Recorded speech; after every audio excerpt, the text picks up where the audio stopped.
kabyle, il est chanteur et musicien, poète aussi et artiste engagé pour le maintien de la culture berbère. Sedek Mouloud, bonsoir, bienvenue sur TV5 Monde.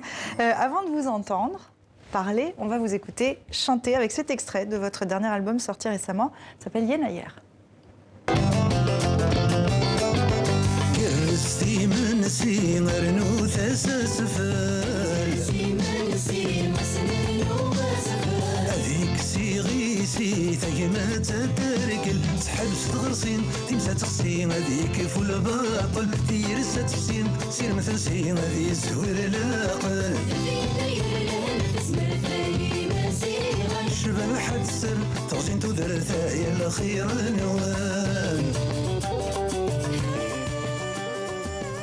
Yenayer de Sedek Mouloud qui est notre invité. Yenayer, c'est le premier jour de l'an du calendrier agraire utilisé depuis l'Antiquité par les Berbères à travers l'Afrique du Nord.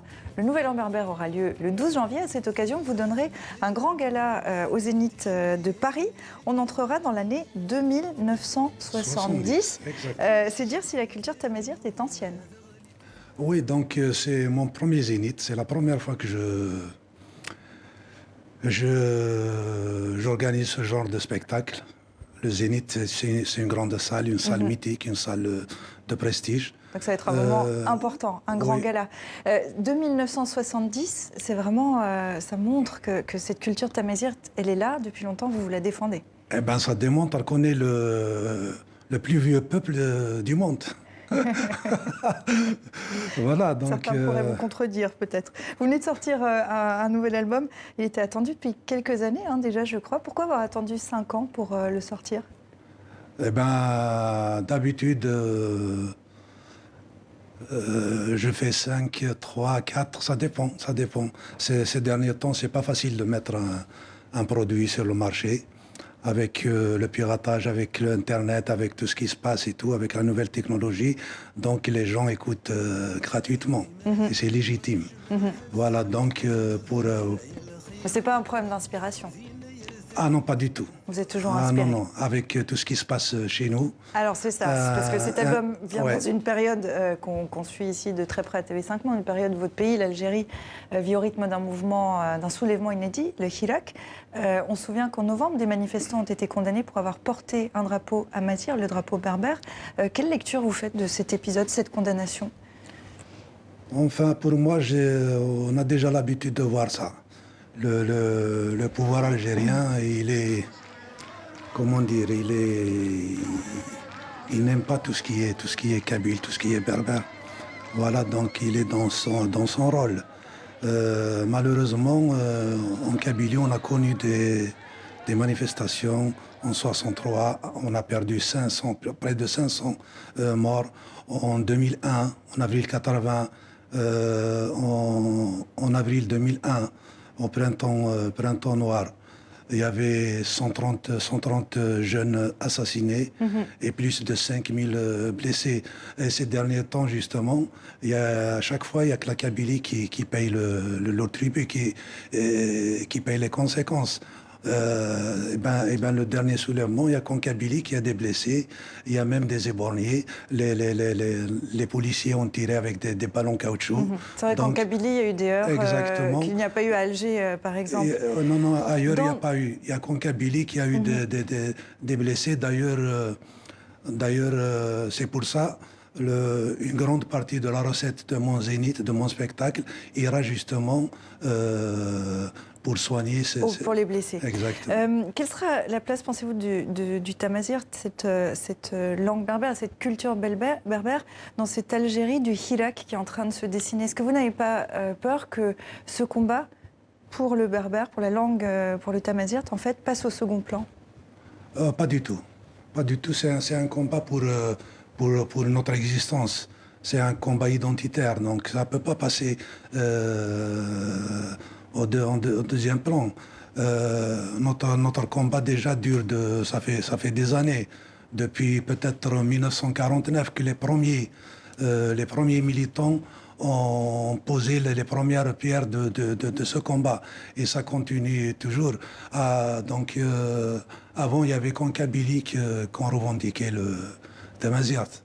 Et maintenant, c'est propagé, on a contaminé pratiquement toute l'Afrique du Nord, tous les peuples de l'Afrique du Nord. Récemment, dans une interview, je disais que vous disiez que c'est dur d'être un chanteur engagé en Kabylie. Pourquoi ?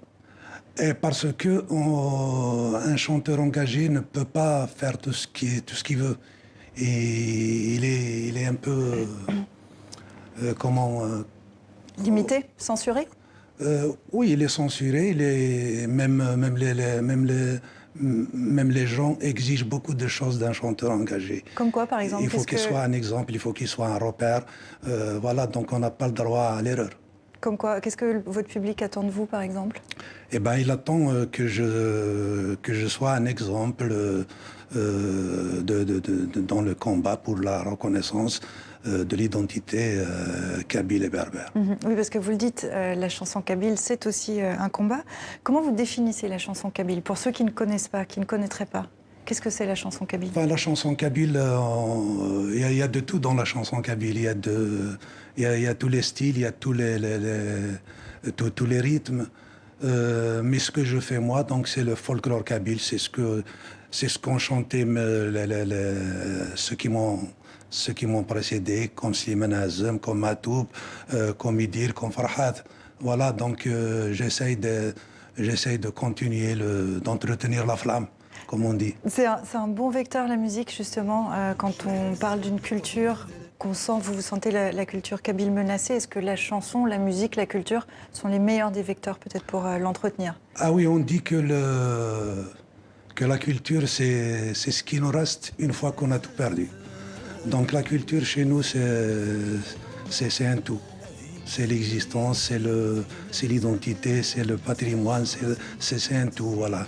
Donc chez nous, en Kabylie, surtout la chanson, c'est grâce peut-être à la chanson, sans exagérer, grâce à la chanson qu'on a maintenu le cap, qu'on a maintenu notre identité. Vous estimez que la chanson kabyle a atteint ses limites, c'est ce que je lisais aussi. Comment la faire renaître? Et pourquoi elle a atteint ses limites déjà? Elle n'a pas atteint ses limites, au contraire, il y a de belles choses qui se font en ce moment, bien que c'est vrai, les dernières années, la chanson à texte a tendance à disparaître. Pratiquement, on n'a plus de chanteurs-poètes. Avant, pour chanter en kabyle, il faut être poète et musicien et interprète. Et comment vous l'expliquez, que vous soyez de moins en moins nombreux? Je ne peux pas l'expliquer, c'était comme ça. Ceux qui ont chanté en kabyle ont été des poètes, des musiciens et des interprètes. C'est comme ça que... Mais maintenant, ça a changé. Maintenant, c'est un peu un mélange voilà, des paroles par-ci, de la musique par-là. Et on fait une chanson et ça marche, quoi. Et vous entretenez cette tradition, c'est ce que vous souhaitez faire? Ah, moi je suis dans la tradition, et ben oui. Et ça va continuer comme ça. Je suis poète avant autre chose. C'est la poésie, c'est le texte qui m'a ramené vers la chanson. Ça veut dire que je composais déjà des poèmes, des chansons avant que je chante, avant que je me lance en 1983 dans la chanson. Voilà, donc pratiquement, c'est ma langue qui m'a ramené vers la chanson. Et ce nouvel album, vous l'avez ancré dans l'actualité? Oui, mon nouvel album, il est sorti le 23 novembre. Il y a un mois à peu près, un peu plus d'un mois. Ça fait un peu plus d'un mois. Et oui, il est bien accueilli par mon public. Et par tout le monde, ça a plu à tout le monde. Et il a bien plu, il a bien marché aussi. 2019 s'achève, qu'est-ce qu'on peut vous souhaiter pour 2020? Eh bien, pour 2020, je souhaite de la liberté pour tous les peuples. Et peut-être retourner vous produire en Algérie?